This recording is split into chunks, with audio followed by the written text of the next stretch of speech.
नमस्ते बच्चों। कक्षा 10 विषय गणित और प्रश्नावली अपनी चल रही है सर्कल 12.2 का जो एक भाग है पहला और दूसरा क्वेश्चन है वो अपने पहली वीडियो में कर चुके हैं। इसके आगे का जो क्वेश्चन है वो अपनी इस वीडियो में करेंगे। तो देखो तीसरा क्वेश्चन क्या दे रखा है, आपको दे रखा है कि एक वृत्त की दो जीवाएं हैं ए बी और सी डी, उनकी लंबाइयां कितनी दे रखी है 6 सेंटीमीटर और 12 सेंटीमीटर। वो क्या है, एक दूसरे के समांतर हैं। और एक बात और कह रही है कि वे वृत्त के केंद्र से एक ही ओर स्थित है।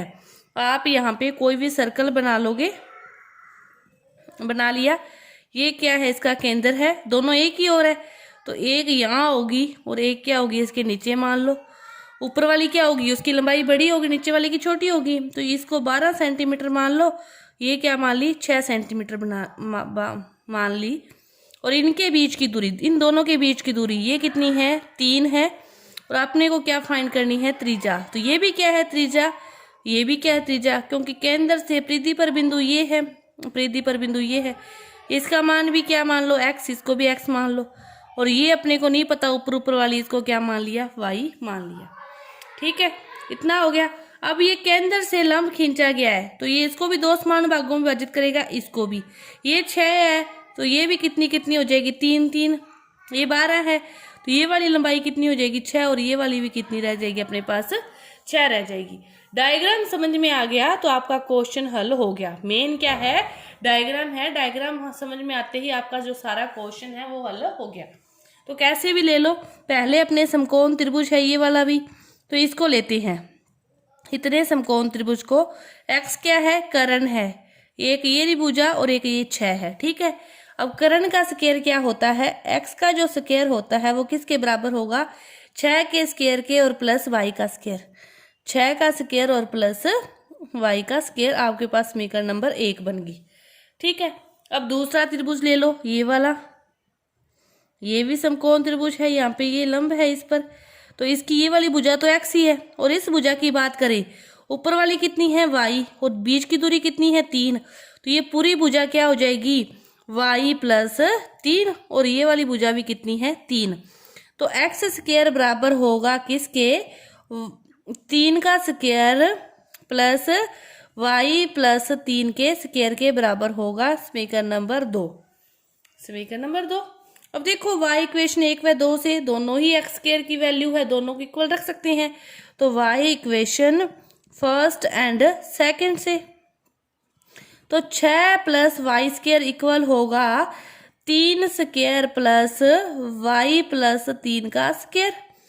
6 स्क्वायर है, ठीक है, 6 को 36, y स्क्वायर है 3 3 9, इसको हल करेंगे a प्लस बी स्क्वायर के सूत्र से, तो a स्क्वायर यानी कि y स्क्वायर प्लस का प्लस बी स्क्वायर यानी कि 3 का स्क्वायर 9 आ जाएगा, प्लस 2a भी होता है, तो 2 3 6 y स्क्वायर से y स्क्वायर कट गया, हो गया।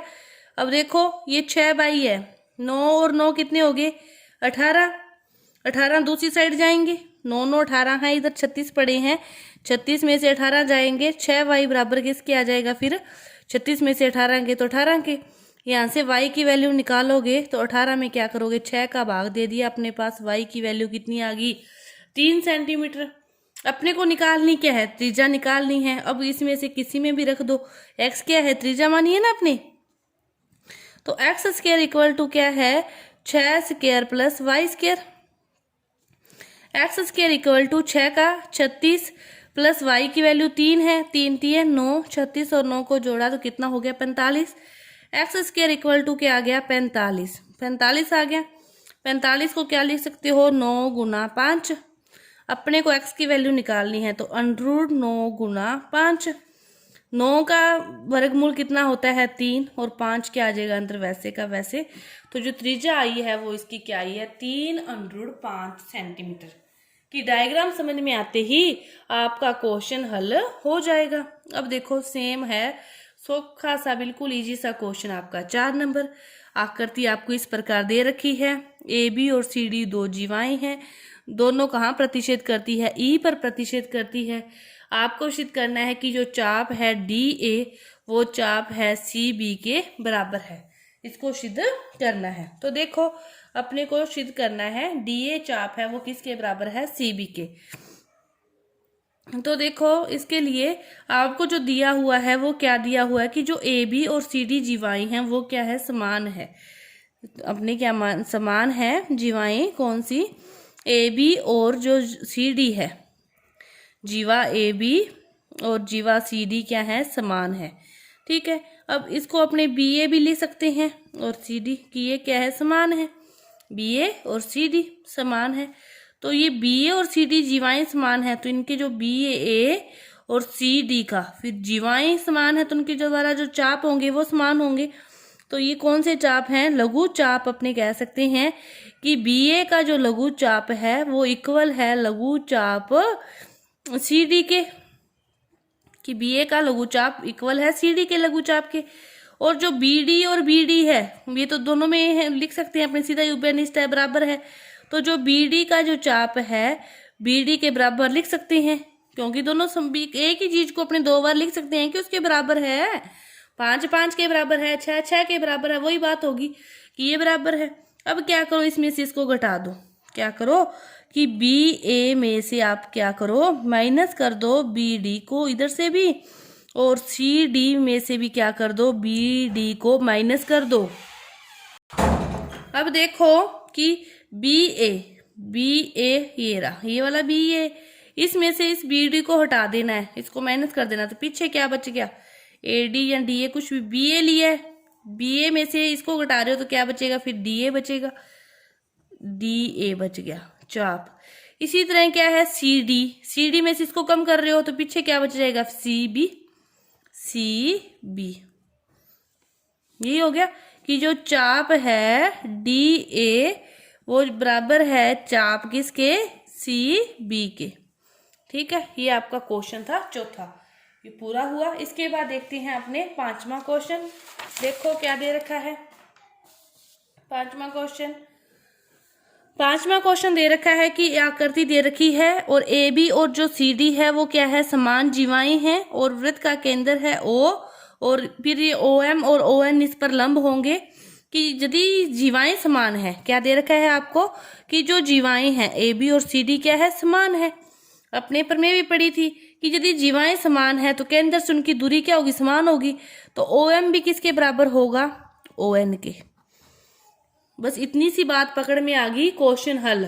ओ एम बराबर होगा ओ एन के, कि जीवाएं समान है तो उनके द्वारा केंद्र पर अंतरित कौन समान होगा, कि ओ है, दोनों एक ही ओ है, वो तो छोड़ दो भी समान है कैसे मान लो, लेकिन उनकी केंद्र से दूरी भी क्या होगी, समान होगी।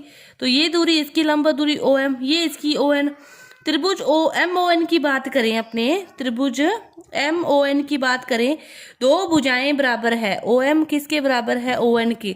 तो फिर ये कौन सा त्रिभुज बन गया, समद्विबाहु त्रिभुज। कौन सा त्रिभुज बन गया, समद्विबाहु त्रिभुज। और जिस त्रिभुज की दो भुजाएं बराबर होती है तो फिर उस त्रिभुज के दो कोण भी समान होंगे।